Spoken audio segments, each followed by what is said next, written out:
L'égalitarisme fonde essentiellement son argumentation sur le verset 3,28 de Galates.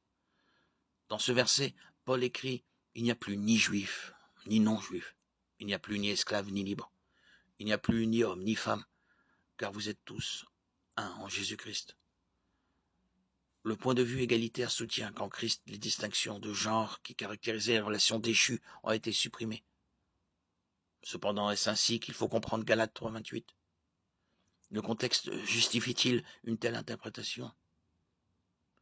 Il est tout à fait clair que cette interprétation fait du tort au contexte du verset. Dans Galates, Paul démontre la grande vérité de la justification par la foi seule et non par les œuvres. Galates 2,16.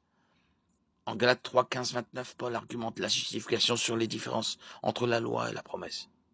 Galates 3, 28 s'inscrit dans l'argument de Paul selon lequel tous ceux qui sont en Christ sont la descendance d'Abraham par la foi et héritiers de la promesse.